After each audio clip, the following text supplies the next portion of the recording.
from this study were saying, if you just followed our process, 70% of the time, if not more, you're showing up in these tools. Like, that's what everyone's wanting with AI. Like, everyone's coming to us asking, what's the strategy to get into these tools? 70% plus of the time, if you just follow this process, you can get into them. However they are indexing the web, it seems to be similar to how Google indexes the web. 70% of the time when you show up in the top 10 results of Google, or even better, the top 3 results, you're showing up in these tools. And higher domain rating improves your results on Google. And surprise, it also improves your results on ChatGPT. It's like, that's pretty strong evidence of like, well, whatever the heck you're doing to try to get on Google is probably also going to get you on these tools.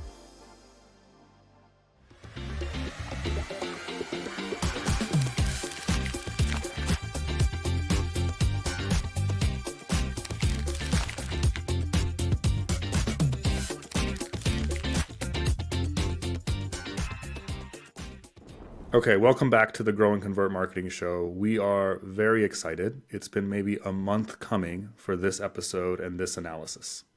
So in the last episode, we gave an overall intro and kind of, a foreshadow that we are thinking about a bunch of different things on the topics of AI and SEO/content. One of those things is on the search side.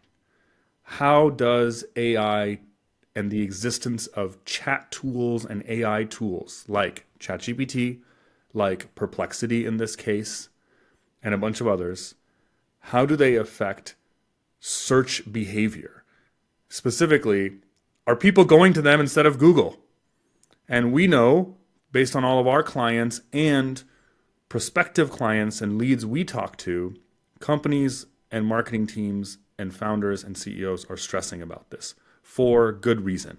That like, if you have a marketing strategy based on search, whether that's SEO, organic search, or paid search, and you've been doing that for a decade plus, and now all of a sudden, if a bunch of people are searching both consumer queries and business queries for their work on ChatGPT or on Perplexity, that's a big deal. It's actually a huge deal. I don't want to like overblow it. And so people are stressed about that. So we, obviously being a content and search agency, have been ranking clients in the first page of Google for what we've talked about a lot, which is their most high intent buying keywords, what we call bottom of funnel keywords. And so we thought we were in a unique position to do some analysis to ask this question. If you rank high in Google, is there any correlation of you showing up or more in these AI tools like ChatGPT and Perplexity? And this conversation we had with Katelyn on our team, who is here as a nice guest, so you guys don't have to just listen to Benji and me, which is amazing. And we had this conversation a while back. I don't know, Katelyn, if you remember. And we were talking about this, and Katelyn was working on a bunch of articles for our site. And we said this would be an interesting analysis of looking at the keywords that we're ranking a bunch of our clients for, and seeing if you type something similar or related into a ChatGPT or into Perplexity, do those tools mention our client as one of the possible products? Yeah, I think largely we were doing this because we kept having clients also ask us, how do you rank in these tools? And we didn't really know the answer to that at the time. And so doing this study just kind of helped us understand what is showing up in these various tools. And yeah, I think just getting into the data, I think is really interesting, and will shine some light on what these tools look at in order to show up for certain. Say it was also clients telling multiple clients on different client calls saying, hey, we had a lead come in saying they heard about us on ChatGPT. Hey, we had a lead come in that said they researched us on ChatGPT. Like, how did this happen? And is this related to the content you guys are producing? And how do we do more of it? Do you know anything? And so, Katelyn, you can take it away and maybe start by explaining maybe your memory of our conversation, and then into the methodology and what you did, and we can look at the data. What I remember from it is it was kind of a team discussion, and you were asking who is interested in things, and this was something that's been on my mind actually quite a bit because, everybody's talking about it. So I volunteered, and I'm very excited to be, putting this together and digging into it. All right, let's see the results. So in this first graph, I took the data from all of the clients, and I was just looking at how often did they show up regardless of if they had the opportunity to or not. So just yes divided by all of the yeses plus the nos plus the NA values to give us a percentage of like how often they're showing up. And then in this graph that you can see, I have it divided up by tool. So the average across all tools for all of our clients is 40%. So 40% of these keywords, our client showed up in the results that came back. And that includes Claude, which, Yes. for those that are not looking on YouTube, has like a bunch of NAs and nos because Claude interprets things in, I don't know, as informational. And does that include Google AI? Yes, it does. Yeah, and Google AI, if you are watching on the spreadsheet, has a ton of NAs. And by the way, we're going to be kind of just chatting about this today, and Katelyn is also working on writing this up into like an actual article on the GNC site where we'll go into this in detail. Since we're talking about the NAs, I actually have a graph here that's just for those, and you can see that Claude is the highest bar here, so it's the highest percentage of NA values. So it didn't return a list of any kind. And then Google AI. Now, this NA for Google AI just means that the Google AI overview didn't show up. So maybe the search results, like the organic search results, were a list of things, but this is just saying that there was no AI overview. So if we come back up here, then I wanted to look at if we took out all of those NA values, so those times where we weren't even given the opportunity to show up, what does it look like? And the numbers do go up here, especially, let's see, yep, Perplexity. ChatGPT is about the same. And so we should just say it out loud for folks that are listening. So if we ignore the NAs where basically these AI tools aren't even listing products, they're not interpreting that query as products, ChatGPT and Perplexity, from what I see on the bars, are showing around 70%, 67% for ChatGPT and 77% for Perplexity. And so if we say, leave Google AI out of it for a second, they half the time the thing doesn't even show up. Claude also is not doing a web search, and the majority of the time it doesn't even list you products. It just talks about accounting software in general as an example. And most people are using ChatGPT and Perplexity in place of Google for things like this, for querying things like accounting software or IT services or whatever would be kind of like a business's bottom of funnel query. Something around 70 to over 75% of the time between ChatGPT and Perplexity, when 70% of the time for keywords where we are already ranking that client in the top 10 results, aka loosely speaking, page 1 of Google, these two tools, ChatGPT and Perplexity, are also listing our client when that keyword is typed into them. That's really interesting. And for us, who are obviously in a very biased seat, great news. Right? Because if I go back to this thing of like, this is not realistic, people have a conversation with ChatGPT, that's fine. But as a proxy, if along the way in the conversation, you're like, yeah, our company could really use an accounting tool or like whatever, right? As a good proxy, you'd say, well, if I just mention like best accounting software into ChatGPT, does it mention our client who happens to be on page 1 of Google? And it looks like 67% of the time for ChatGPT, 77% of the time for Perplexity. Yes, that's encouraging. But this isn't, so if you think about like AI SEO, people call it that, like how do I show up in AI tools? That this isn't a totally different game. Like the answer is not 20% or 10%. It's like the decent majority of the same keywords. When you're on Google, you're on these AI tools. Yeah, and that number goes up a little bit when we are looking at just the top 3 positions. So all of the keywords that I pulled together here, were just the ones that were ranking in the top 10. I didn't do all of them for every client. But then we can look at it here too and look at just the ones where our client is ranking in the top 3 positions. And you can see that like ChatGPT goes from 67 to 72. And Perplexity goes from 77 to 82. To 82%. Yeah, I mean, just to cut to the chase, I think this is amazing.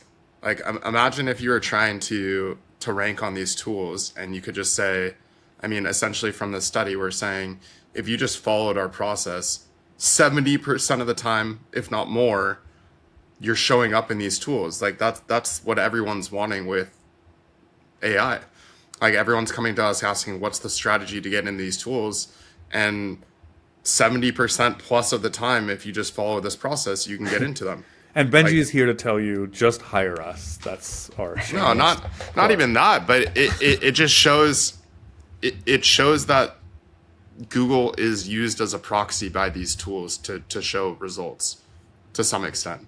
I mean, that's my interpretation of it, because like they did not build their own ranking algorithm, these different AI tools. I mean, maybe they have something behind the scenes, but to me, it just shows that part of their results are based on what Google is showing. Wait, hold on. You're saying you think that the tools are more or less Googling this on the side? Yes, I think it's I think it's a wrapper on top of Google. And that's what I've always said. Like Perplexity is not that different. Like I don't think that they've, like, even if you just think about the company. Okay, so Google's been around for over 20 years. They've been developing their algorithm and honing it in. Perplexity has been around for what, 2, maybe 4, 5? You think that they developed this like a super sophisticated algorithm in that time frame that's better than But Google? also Google has a super okay, Katelyn, now you really got Benji started. Yeah, this but is interesting. I'm just saying that I think that their algorithm partially pulls from what Google is showing is what I'm thinking. Because So- like how else would you explain the overlap in data? 70+% is Whatever massive. their algorithm does, it is prioritizing websites in a similar way as Yes. Google. Yes. But it doesn't Yeah, mean it's not they're exactly the using- same. It's not exactly the same. Because legally they can't use Google, right? That's Sure. Google's algorithm. But I think being on page 1 in Google, or being in the top couple pages, or being in the first page is a really high predictor of whether you show up. And so like if there's 70% on both ChatGPT, Perplexity overlap, if you're showing up on page 1, to me that indicates that they're at least looking at Google search results to indicate what's going to show up. No. I mean, we can disagree. I mean, none of us here are Perplexity and ChatGPT engineers, but I don't think I'm disagreeing with you, but I would phrase it a little bit differently. You could be right, but I would think that would be a massive legal controversy if these tools were if we're like Googling it on the side and looking at it. What I was thinking is, however they are indexing the web, it seems to be similar to how Google indexes the web. So in other words, like, because I think ChatGPT, I think that would be a way harder problem for these companies to solve, to like create a new algorithm that's very similar to Google. To me, like the easier way to do this would just be to look at what Google's showing and then tweak. No, but that would also be an illegal way to do it. Google would sue the heck out of it. How do you think all these companies even get all this data to begin with? It is all illegal. They're scanning the web. Yeah, I mean that would be a massive controversy, but I don't know. The answer is I don't know, Benji. I don't know either, but that's kind of what I take from looking at this. I mean, how else do you explain a 70% overlap in terms of ranking on page 1 in Google and then also showing up in these tools? Well, no, it would be that you develop something similar. Like, I'm sure if we did a correlation, if Katelyn did a correlation study like this between Bing and Google, it'd probably be like a 95% overlap. Or it'd be some outlandish number, right? Maybe we need to do that. I don't know. Bing does show different results than Google. I actually think that those are.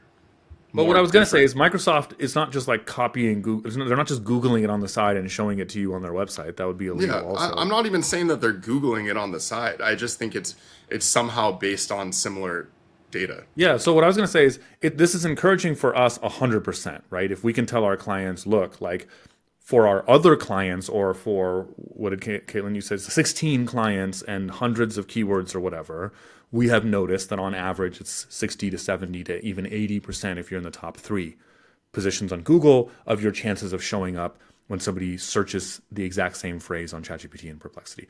It makes that's a great news for us because it would make our clients feel way better. I think it's actually, while we're doing some industry commentary, kind of good news for Google.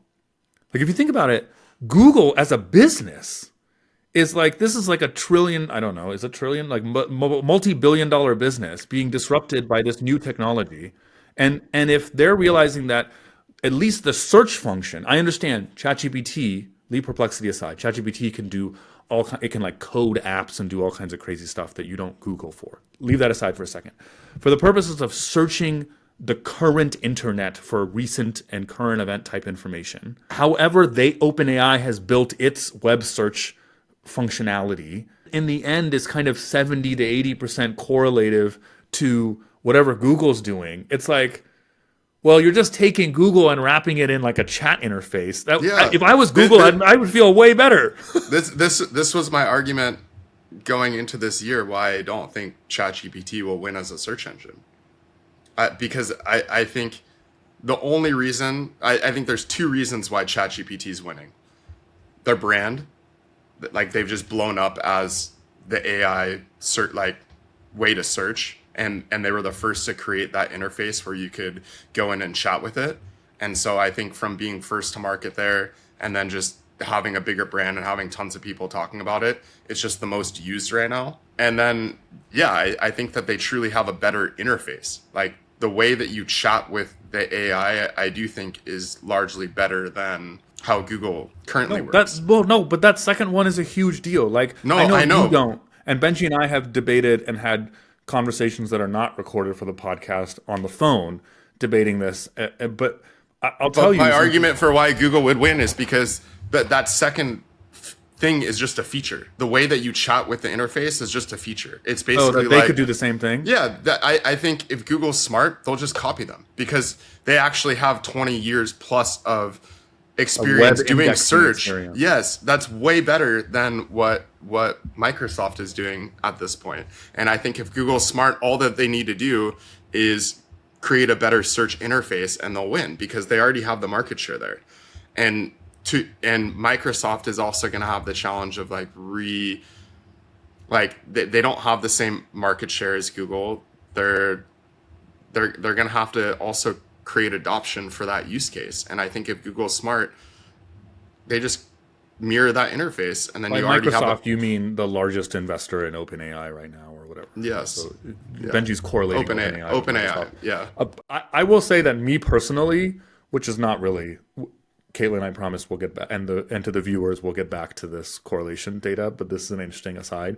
For me personally, that second thing, that what you're calling a feature that you chat with it, I start almost all of my personal searches on ChatGPT over Google now I feel nervous saying this on our own podcast because literally our job is to rank clients on Google.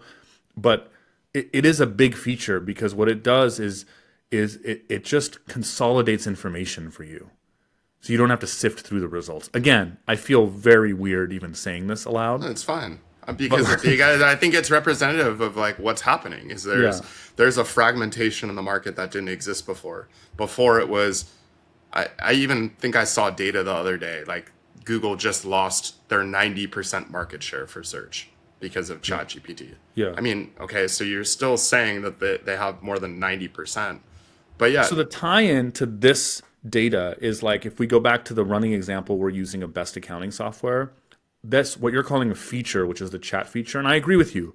Google should just have its own chat feature. And maybe that AI overview is it kind of dipping its toe into that idea. I think they're testing things right now. Yeah. It is that you don't, if you ChatGPT best accounting software, that you don't have to sift through multiple results that have these posts on it. If you don't want to. If you want more answers, I've done that. And with ChatGPT, it'll give you like 8 responses, right? Katelyn, how many it kind of gave you? It gives you like less than 10. Yeah. Yeah. When you're talking about like a list of Yeah, options. it makes search simple. Yeah, and so you just see the 10 and you just see that. So in some ways, to me, it's a more competitive Google. It's like more competitive SEO. Because in SEO, you have 8 to 10 results, organic results to show up on. But then within that, each it's an article, is a URL, and in that URL could be a blog post or a G2 crowd listing or a Capterra or a Yelp or whatever, a Wirecutter if you're in B2C that lists multiple products within that.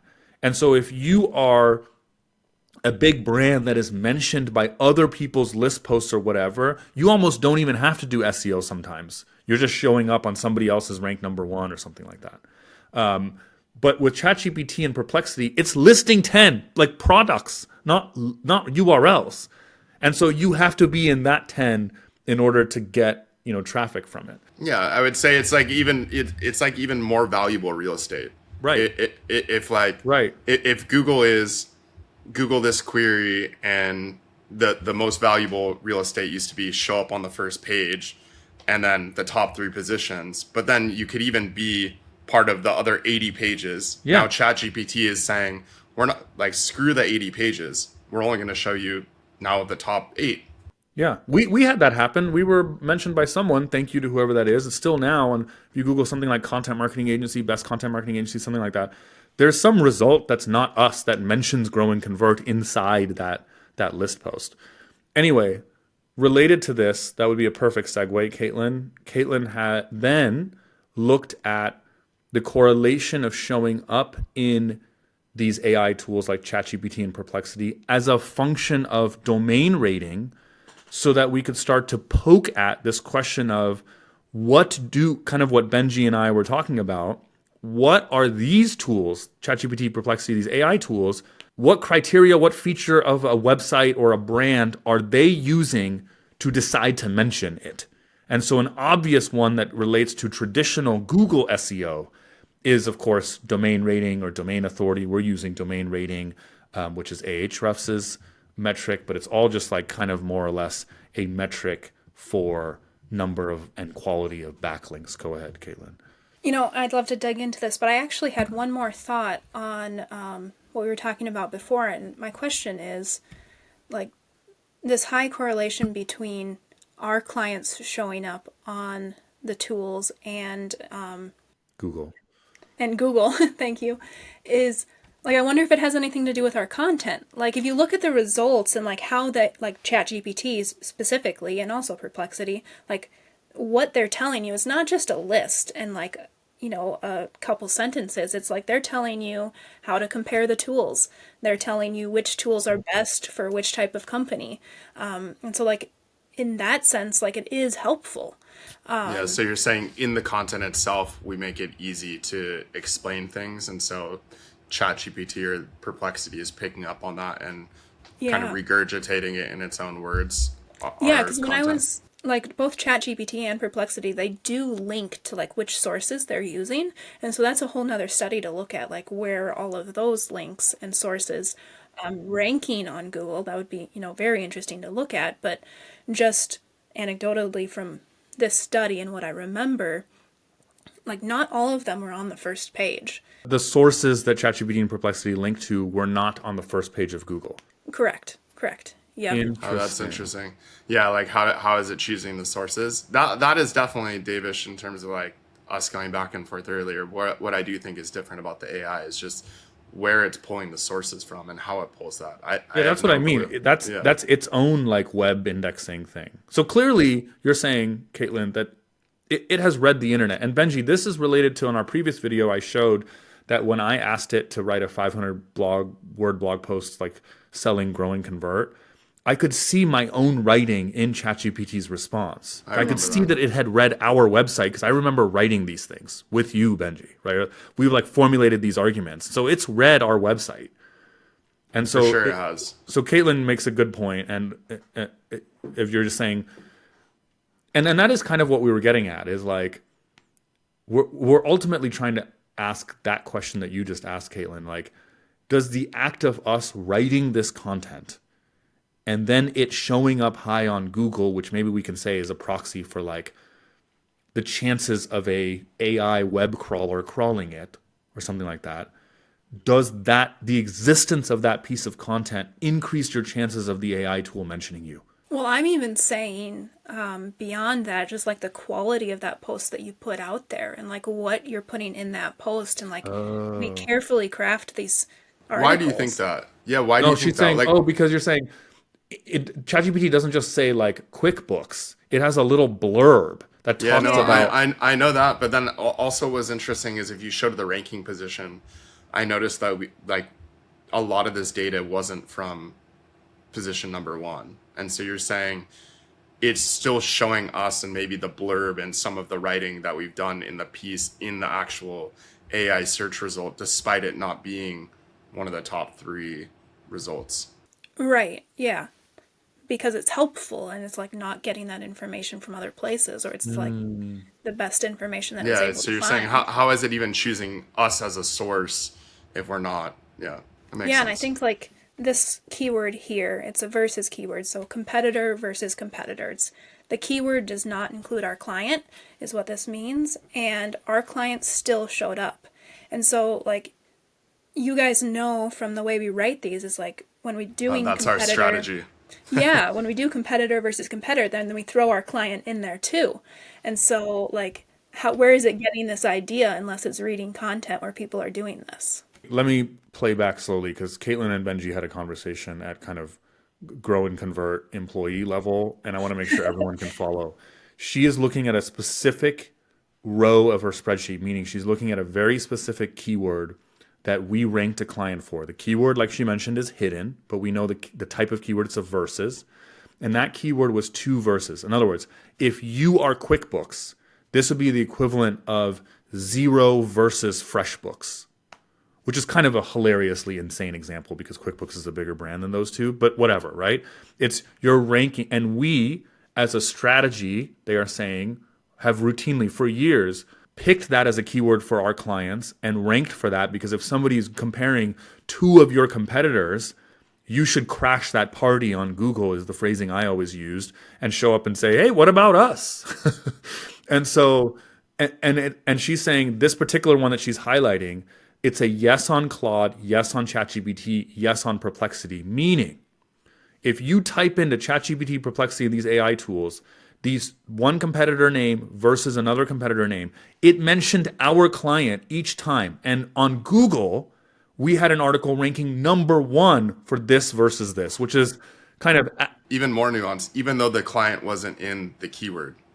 right. So yeah, so it would have been if you were QuickBooks Googling or putting into the AI search Zero fresh, versus yeah, FreshBooks. So and then there's no, and then in the response it says information about QuickBooks. yeah. Yeah, that's super interesting. It must be reading the actual article then. It's not just looking at like crawling based on search. It's obviously crawling each of the articles and trying to pull information from the articles into the search results as well. Right, so it's that same classic argument of you can't just throw fluff or whatever you want out there and expect it to get you results. Hold on. So, Caitlin, you're saying you have this hypothesis of what if, like, it's looking for high quality articles, and if you produce that high quality article for a query like that on Google, and kind of keeping in mind Benji and I's side discussion about whether or not this thing is Googling it on the side, but like whatever, however it's indexing the web, if it also runs into that article and reads it, that maybe if you're writing a really good article for that, it increases the chances of ChatGPT mentioning you. I will be, since these two are like grow and convert saleswomen and salesmen over here, I will be the devil's advocate and say, and this can kind of get us back into the domain rating conversation. I can say, or is it that it's just using like overall brand popularity, Yeah, certain sources. right? And let's say that domain rating is a proxy for. And so we happen to be ranking number one on Google because our client happens to have some domain authority or brand popularity there. And also ChatGPT, Claude, Perplexity are mentioning our client. Didn't your past study that you did on ChatGPT cover this exact question? Like the brand mention piece? Yeah, but it did it in kind of the same way. I kind of Okay. did a similar study that's already on our website. You can Google ChatGPT versus Google Grow and Convert and get to that piece. And I just did it not for our clients' keywords. I just Yeah. picked like 5 or 6 keywords and looked at if ChatGPT is mentioning a tool, how many times is that tool mentioned inside the various results on Google's first page? And it was like, yeah, they tend to be mentioned a lot. Katelyn's study is a lot more clean, where we have For these sure. neat metrics of 70% or what have you. But that is this question, like, and, and if we go back to that domain rating graph to explain it to people that are not looking on YouTube but are listening on the podcast, it's going to be hard for me to explain a scatter plot verbally, but I would say there's a bunch of blue dots. So the x-axis is domain rating from 20 to 80, and the y-axis is this percentage of times that these AI tools mention our clients thing, the same metric we've been using from 0 to 100%. Obviously, there is to me like a pretty clear up and to the right correlation, meaning the higher domain rating clients of what higher than 60, the dots tend to be not 100%. There is one, what is this, looks like a domain rating 75 or something dot that has like a teens of percentage, that's kind of like bottom 10% and domain rating 75. But there's tend to be an up and to the right correlation, meaning higher domain rating tends to have a higher coverage in these tools, which is my devil's advocate, anti-grow and convert sales pitch. is that like it could we are seeing a correlation. It doesn't mean there's a causation. It doesn't mean the tools are literally reading. I would love it if I'm wrong, right? I would love it if the tools were reading our content for our clients and deciding to mention our clients, but it could also be that our clients that have a higher domain rating, they're just more popular brands. And these Yeah. tools have like read the internet, and it's more likely that in the training data, our client's brand has been mentioned for, in our running example, accounting software or whatever. And so we're both more likely to rank on Google because domain rating is high and be showing up for these ChatGPT, Perplexity type searches. That's also possible. We don't know. I don't know that I'm right. I'm just providing a devil's advocate Well, type view. actually, let's look at the one to the right, the referring links, because I think that's actually interesting to compare it to, because you could argue the ones that have the highest domain ratings usually always have the highest amount of referring links. And the other thing here is that these two are talking about the average across all tools.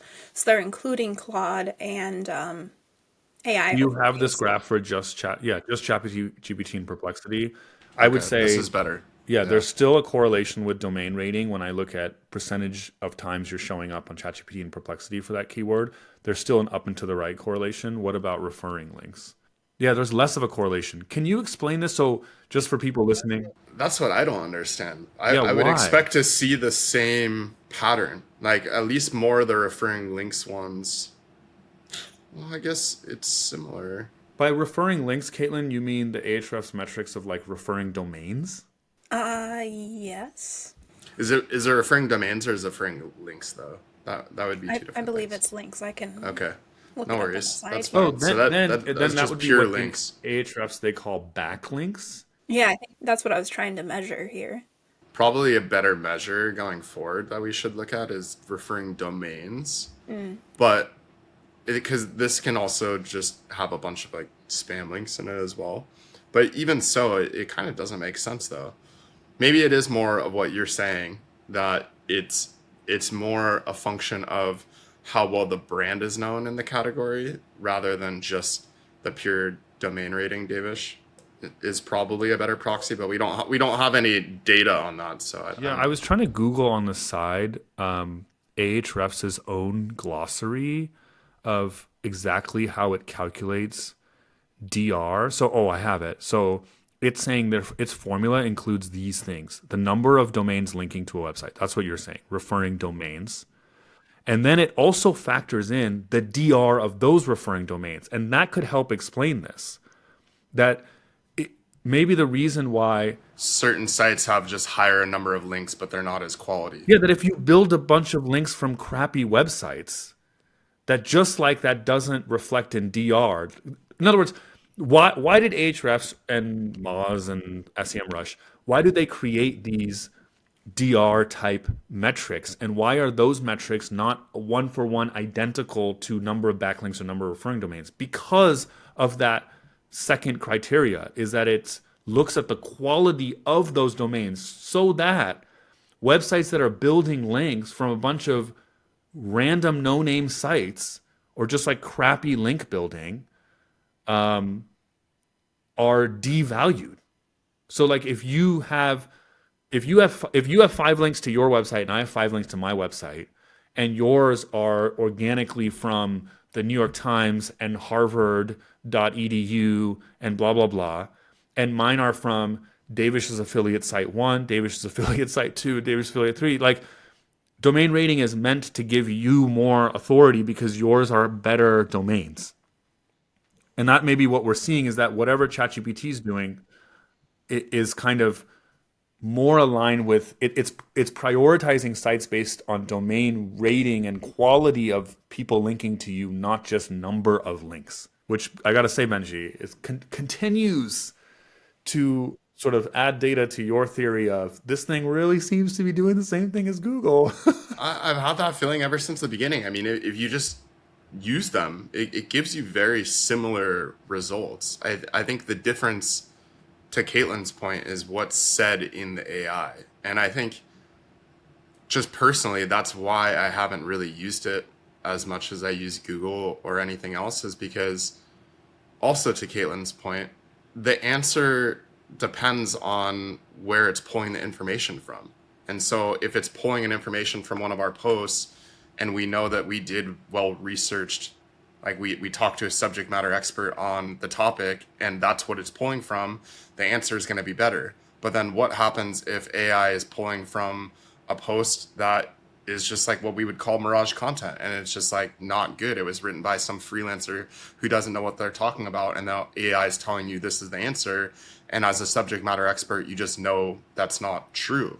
Like, the reason why I haven't been as bought into AI for search, or why I don't use it, is because I would prefer to come to my own conclusion after reading multiple sources and trying to decipher what's correct versus not correct. And AI just spits out what it deems as the correct answer, and oftentimes it's wrong.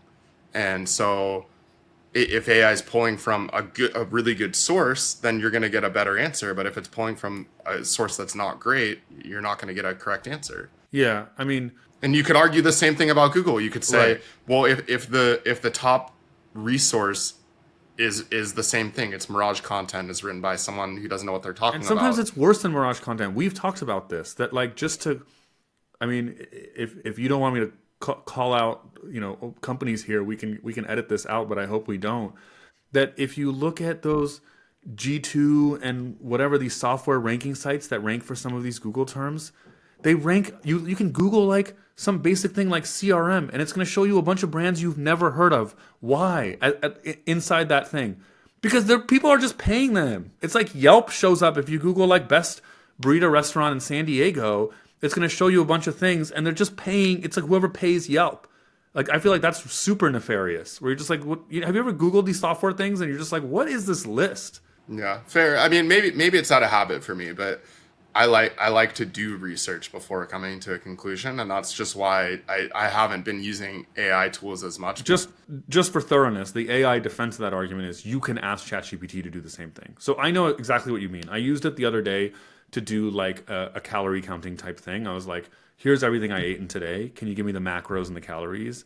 And some of the numbers I was like, I don't think there's that much protein in this. I was like, this does not seem right. And I was like, can you cite the sources? And it was just like doing its math slightly wrong. It was like just the total amount of ounces in the box or whatever. Like, it was just like doing it wrong. And I had to dig in if I had just believed it at first blush. But the AI counter argument is like, just you can just ask it to do that. But anyway. Fair, yeah. And not to say completely discount AI. Like, again, I know that this is going to continue to get better.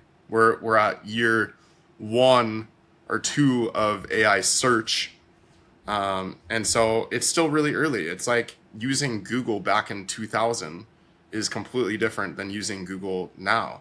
Like, obviously, the algorithms keep getting better. They learn, they continue to improve. And I think for us, it's just good to start paying attention to this kind of stuff. Like, having this data, I mean, tells us that as of now, we should likely just stay the course in terms of our strategy, because 70% plus of the time we're getting in the most used AI search tools. And if we did this in a year from now, or 2 years ago, or 2 years from now, and the data starts changing, like, let's say we only show up 50% of the time or 30% of the time, oh, maybe we need to change our strategy, or maybe we need to think differently about how to get into these tools, or maybe we need to do a study on just how this algorithm works and try to back into it somehow. A few more kind of things. I was playing devil's advocate and saying, look, correlation is not causation.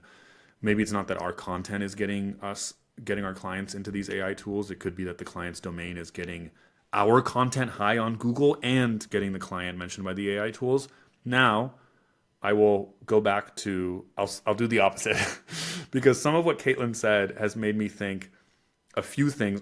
I'm giving my honest take in both cases, but this will be definitely like a content sales pitch and grow and convert content sales pitch. But I'm being honest. I'm being honest. So here's the thing, a few things.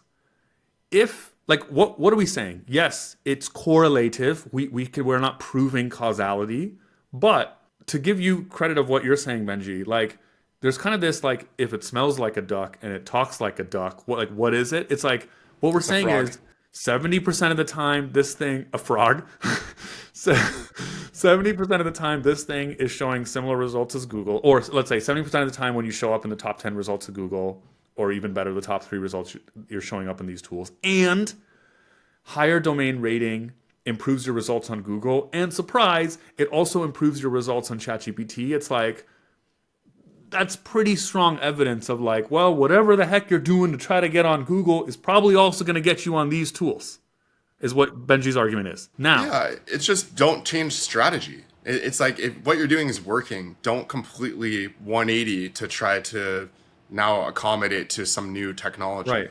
But now, then there's more interesting things. If domain rating is predictive of showing up on ChatGPT and Perplexity, how do you increase domain rating? You publish things that people link to, right? So like what are you going to do? Not publish content? Like, these things are indexing content. They're written chat interfaces. And later, if it's voice, it's still using words, right? And so, and I would say build your brand too, because that's going to play into it. right. So that, well, then I can ask you, how do you build your brand? There's many ways, I admit, but one way is to publish things that people want to talk about and link to. Yes, there's other ways. You can also just, like, hire some social media influencer and go viral on social, which is Benji's personal brand building mission. And then one last thing I wanted to mention is something Katelyn kind of glancingly referred to, and we started talking about other things. But Katelyn, you said something about, like, maybe the quality of the content. It's like reading the content, and it's like pulling things from, and so maybe because these AI tools have a really good mastery of language and understanding, like, normal English, it could add even more of a focus on writing well and making good and interesting arguments. That makes me think that, and that combined with this idea of our study is slightly artificial in that you just copied and pasted the search term, and in reality, they're going to have this long-running conversation. It makes me think of jobs to be done keywords. Here's why. If they're having a long-running conversation, they're going to be asking for accounting software in a very specific way. I'll tell the same story I told in the previous video briefly, that we had a client, or not a client yet, they should reach back out to us if they're listening, is we had a company get pretty far along the process and say, I heard about you on ChatGPT, and he showed us his ChatGPT history, and it was this long-running conversation about him just chatting with ChatGPT about, like, business strategy, and one of the things was like, oh, like, it was like I could use some help with, like, having something to take over content, and it mentioned content agencies, including us. So if people are having this conversation, again, using our accounting example, it would be some business owner of, I don't know, like a restaurant being like, hey, like help me operationalize or modernize my restaurant's operations or back office. And he would be asking all these things. He'd be like, okay, these tickets come in and I need to like log this thing and I need to calculate my margin and whatever. And if and ChatGPT needs to do this like semantic language understanding to be like, hey, you might need accounting software. Here are some good options for you. Whatever complicated AI thing it's doing to correlate that conversation's specifics to the tools it recommends, to me, smells and looks like jobs to be done keywords. You can Google jobs to be done keywords. We should be at the top, or just add, grow, and convert to your query.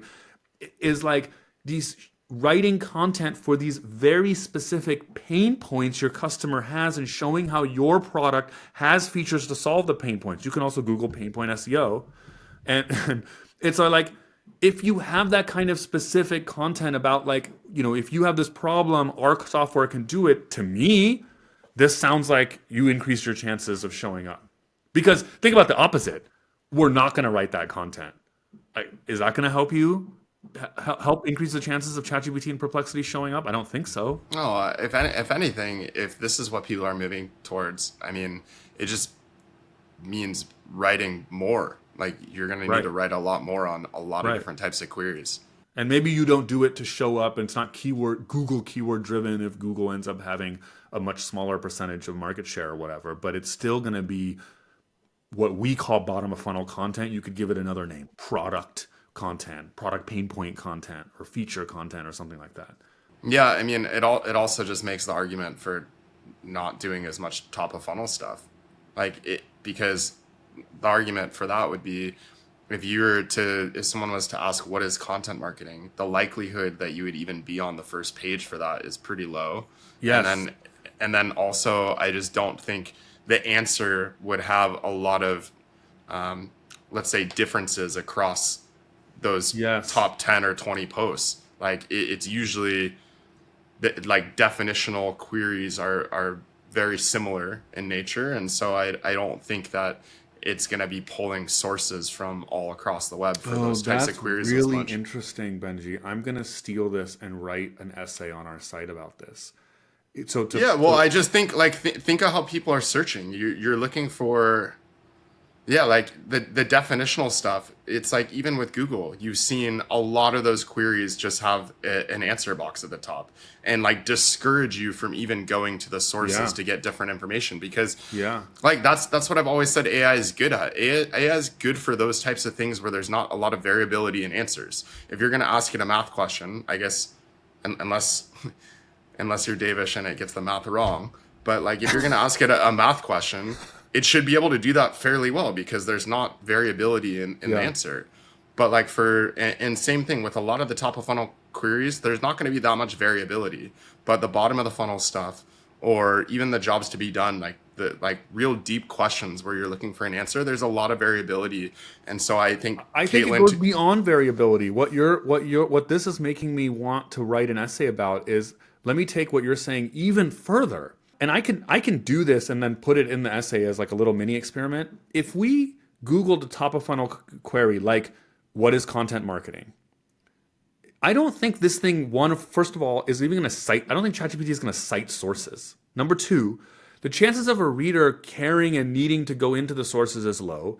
Number three, it's not going to be listing agencies unless you get further into the search. And by further in the search means, and at some point the user, the human, says like, and by the way, who's doing content marketing and agencies? Then we're back to square one, that's not a top of funnel query. Meaning, top of funnel content, I'm putting words into your mouth, but I think the next natural conclusion from what you're saying, which is interesting, is I think top of funnel content is an artifact of gaming Google.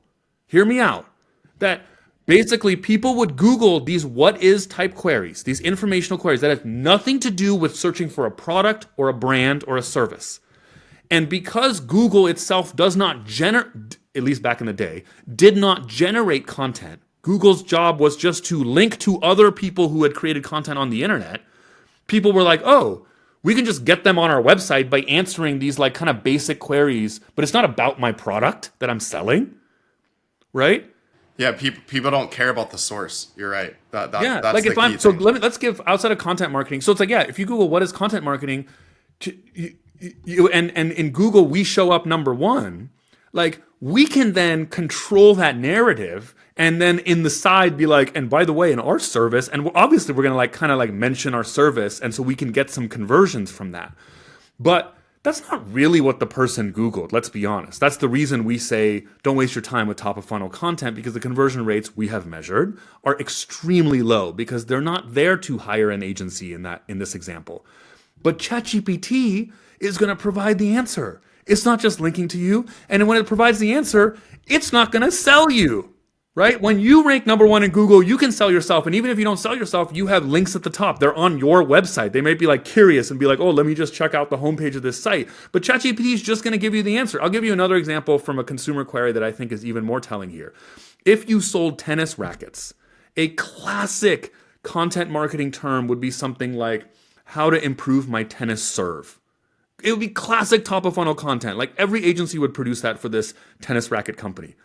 ChatGPT and how to improve your tennis serve is not going to talk about rackets or racket companies or link to racket companies. And so top of funnel content was an artifact of Google, because Google does not provide its own content. It just links to you. And if you can get people who are interested in a tennis serve on your website, maybe some fraction of them will remember your brand, blah, blah, blah. It's the top of funnel story. This is very interesting. I could imagine an article on our site that's like, as AI takes over search, something like there's I already thought of a tweet. It was even less of a need of top of funnel content. no with AI search, top of funnel content is an artifact of the past. Okay. I don't tweet that. I'm stealing it from my headline on our site. Okay. You can tweet it, but I'm going to steal it anyways. Yeah, that's really interesting. Katelyn, anything else? We are at an hour. Not that we have any time limit. The only thing left to talk about is that looking at individual clients and how they rank on tools, we do see even higher percentages. Up to 93, it looks like, is the highest one for Perplexity. Curious, did you notice any trends in terms of like the industry or type of company they were? Like, for example, I know one of the like clients in the medical space had really low, like, I don't even know what you would call it, but it had a really low numbers, and just in terms of showing up in search overall. And my hypothesis for that is that the AI tools don't want to be liable for like bad medical information, so they're just not. They're probably carefully selecting sources and being very particular about that. But I don't know if you saw any other trends like that. Really just that the services in general tended to perform a little bit lower than SaaS products. The SaaS companies? Okay. That's interesting. We looked at, or we're pulling data from about 16 clients, and we have over 400 keywords that we've been looking at. And there are a variety of keywords, looks like 415 keywords. And you can see there are a variety of keywords. We aren't including the exact keywords just for the privacy of the clients. And you can look at our other videos about the different types of keywords that we typically go after. I think it's worth just reviewing for folks that haven't followed all of our other work what these keyword types are really briefly. Category keywords are the equivalent of, let's take the example I use all the time, which is accounting software. Category keyword would be equivalent of someone typing in accounting software, best accounting tool, and all of those variants. Like they type in exactly the category of product you are. Versus and alternatives, if you see that, if you're watching on YouTube, and if you're not watching on YouTube, if you're listening on the podcast, Katelyn is sharing the spreadsheet of the data. I will interject, or Katelyn, you can also kind of say out loud what we're sharing, because a bunch of people listen on Spotify, on Apple. So alternatives and versus are things like QuickBooks versus Xero accounting. And then jobs to be done, JTBD, when you see that, are one level up, which is someone Googling like how to produce a cash flow statement or how to analyze a P&L, which is a how-to that's intimately related to what your product helps do. So there is buying intent.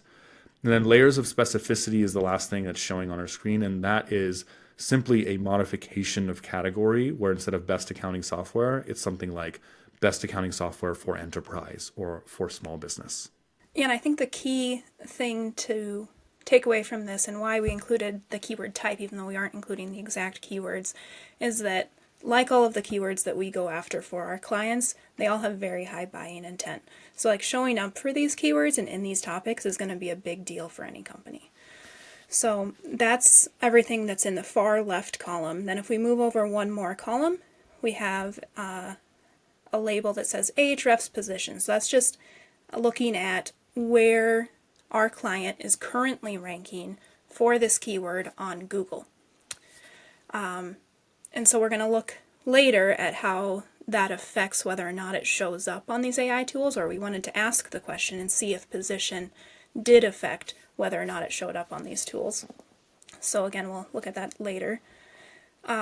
Jumping over another column, we just have different columns that are labeled Claude, ChatGPT 4, and that is using the search function of ChatGPT, and then the web search function. And then the next one is Perplexity, and then we're also looking at, like, did Google itself show an AI overview?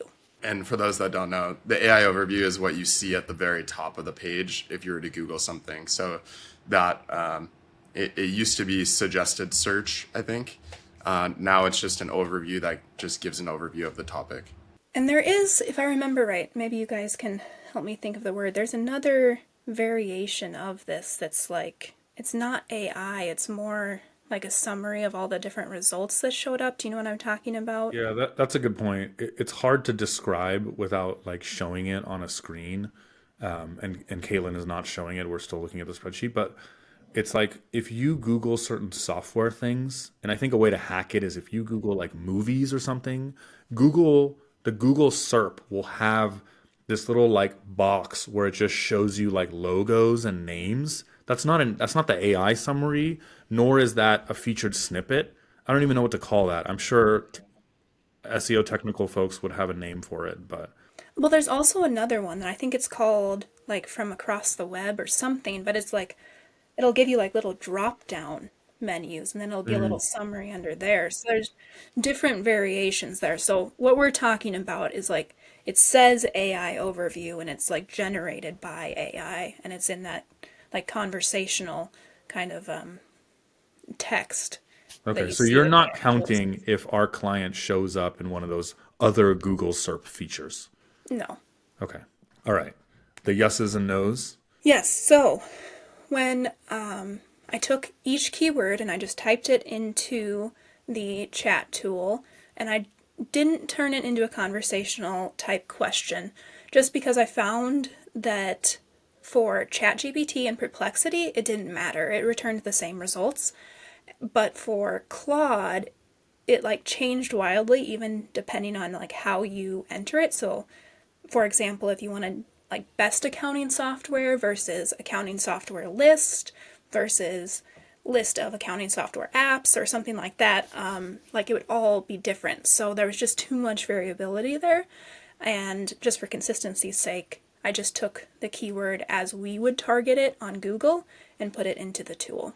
Yeah, I mean, just a note there for people listening. Like, we talked about this extensively when we were doing this, Katelyn and us, of what to do there. We understand that her methodology is not fully realistic.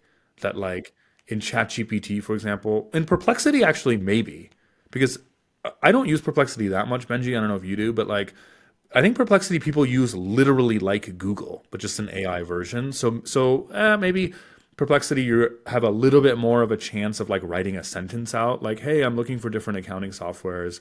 I run a business that's about this size. Like, what are your recommendations?" But I think there's maybe more of a realistic chance someone could type accounting software.